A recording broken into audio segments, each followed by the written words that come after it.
कौवे और सांप की कहानी। कौवे और सांप की कहानी बतलाती है कि जब कमजोर का सामना शक्तिशाली शत्रु से हो जाए तो उसका सामना कैसे किया जाए। यहाँ कौवे का सामना सांप से होता है। वे कैसे उसका सामना कर पाते हैं, चलिए आगे कहानी में पढ़ते हैं।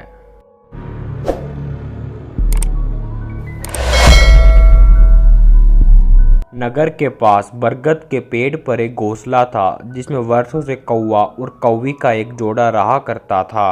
दोनों वहां सुखमय जीवन व्यतीत कर रहे थे। दिन भर भोजन की तलाश में वे बाहर रहते और शाम ढलने पर घोंसले में लौटकर आराम करते। एक दिन एक काला सांप भटकते हुए उस बरगद के पेड़ के पास आ गया। पेड़ के तने में एक बड़ा खोल देखकर वह निवास करने लगा।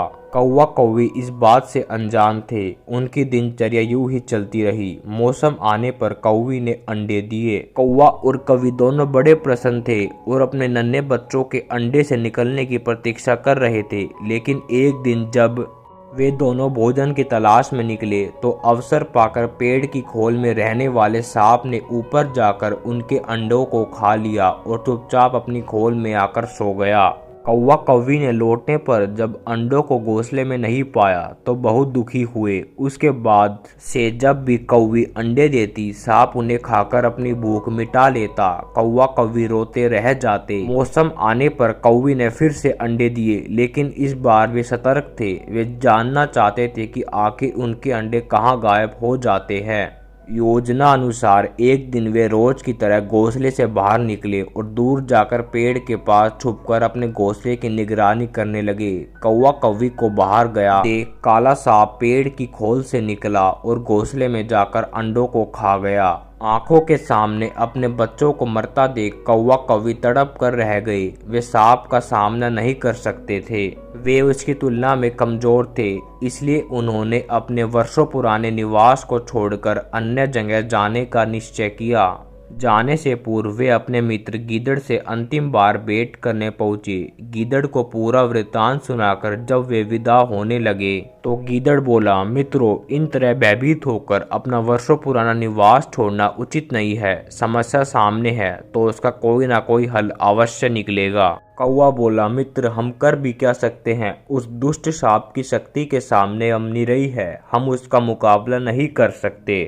अब कहीं और जाने के अलावा हमारे पास कोई और चारा नहीं है। हम हर समय अपने बच्चों को मरता हुए नहीं देख सकते। गीदड़ कुछ सोचते हुए बोला, मित्रों, जहाँ शक्ति काम न आए वहाँ बुद्धि का प्रयोग करना चाहिए। यह कहकर उसने सांप के छुटकारा पाने की एक योजना कौवा कौवी को बताई। अगले दिन योजना अनुसार कौवा कौवी नगर के सरोवर में पहुंचे, जहाँ राज्य की राजकुमारी अपने सखियों के साथ रोजाना स्नान करने आया करती थी। उस दिन भी राजकुमारी अपने वस्त्र और आभूषण किनारे रख सरोवर में स्नान कर रही थी। पास ही सैनिक निगरानी कर रहे थे।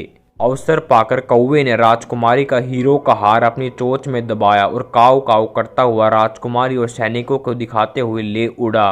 कौवे को अपना हार ले जाते देख राजकुमारी चिल्लाने लगी। सैनिक कौवे के पीछे भागे। वे कौवे के पीछे पीछे बरगद के पेड़ के पास पहुंच गए। कौवा वही तो चाहता था। राजकुमारी का हार पेड़ की खोल में गिराकर वह उड़ गया। सैनिकों ने यह देखा तो हार निकालने पेड़ की खोल के पास पहुंचे।